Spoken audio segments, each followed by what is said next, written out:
పుత్ర పవిత్రాత్మ నామమున ఆమేన్. ప్రియ సహోదరి సహోదరులారా, జ్ఞానవాణి వీక్షితులారా, మీ అందరికీ ఉదయకాల శుభోదయములు.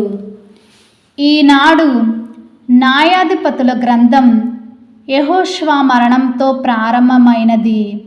వాగ్దాన భూమిలో అడుగుపెట్టిన తర్వాత దేవుని ధర్మశాస్త్రాన్ని, నియమ నిబంధనలను, దేవుడు వసిగిన ఆజ్ఞలను పాటించమని ప్రజలను హెచ్చరిస్తున్నాడు. దేవుని ఆజ్ఞలు పాటించటం వలన దేవుడు ఎంతటి గొప్పవాడో ఇతర జాతులకు తెలియపరుస్తున్నాడు. కానీ ఇశ్రాయేలీయులు దేవుణ్ణి ధిక్కరించి, ఆయన నియమాలను తునీకరించి అన్య దేవతలను ఆరాధించటం మొదలుపెట్టారు. యావే దేవుణ్ణి పూర్తిగా విమర్శించారు. ప్రభు ఉగ్రుడై ఇశ్రాయేలీలను ఫిలిష్తీయులకు, అమోనీయులకు అప్పగించాడు. ఫలితంగా 18వ ఏట గిలాదున ఇశ్రాయేలీలు బానిసలుగా అష్ట కష్టాలను అనుభవిస్తూ యావే ఎదుట నిలిచి తమ అపరాధములను ఒప్పుకొని పశ్చాత్తాపడుతూ ఆపదల నుండి కాపాడమని దేవుణ్ణి వేడుకునే విధానాన్ని పలుసార్లు ఈ గ్రంథంలో చూస్తాము. న్యాయాధిపతులు, నాయకులు, ప్రజలు అవినీతిని, దుష్కార్యములను, దుర్మార్గములను ఈ గ్రంథం వివరిస్తుంది. ప్రజలు మతభ్రష్టులై అన్య దేవతల విగ్రహములను, కానానీయుల ఆశ్చర్య వ్యవహారాలకు అలవాటు పడిన వృత్తాంతాన్ని చూడగలము.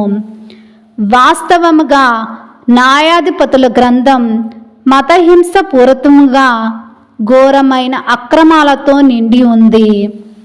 అమోనీయులు పోగై వచ్చి గిలాదున శిబిరం ఏర్పాటు చేసుకోవటం, ఇశ్రాయేలీయులు కూడా గుమికూడి వచ్చి మిస్సా చెంత గుడారాలు పన్నటం, గిలాదు పెద్దలు అమోనీయులతో పోరాడటానికి సిద్ధపడటం, పోరాటంలో గెలిచిన వారే గిలాదునకు నాయకుడు అగుటను ఈ గ్రంథంలో చూడగలము.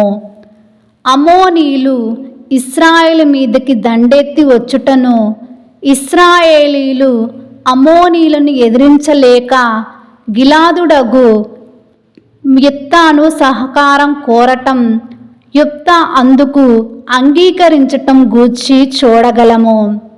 ఇక్కడ అతని గూర్చి 4 మాటలు చెప్పుకోవాలి.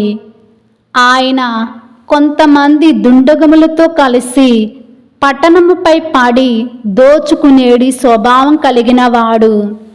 ఈ రీతిగా అతడు దోపిడీకి పాల్పడుచున్న కాలంలో అమోనీయులు ఇశ్రాయేలుపై దాడికి దిగటం, ఇశ్రాయేలీలు అమోనీయులను ఎదిరించలేకపోవటం, గిలాదు పెద్దలను యిఫ్తా కలవటం, ఆయన సహకారం అడగటం, అందుకు అతడు అంగీకరించటం, గిలాదునకు నాయకుడు అవ్వటం, అమోనీయులపై దాడికి దిగి విజయాన్ని సాధించటం ఈ గ్రంథంలో చూడగలము. ప్రియ స్నేహితులారా, మనం దేవుని మీద ఆధారపడి ఆయన ఆజ్ఞలకు లోనై ఆయన చూపించిన త్రోవలో నడవటం వలన మనకు అసాధ్యమైన కార్యాలలో దేవుడు మనకు విజయాన్ని కల్పిస్తాడు. కాబట్టి ప్రియమైన సోదరులారా, మనము కూడా ఎల్లప్పుడూ దేవుని మీద ఆధారపడి ఆయన చూపించిన బాటలో నడవటానికి సహాయపడమని వేడుకుందాం. ఆమేన్.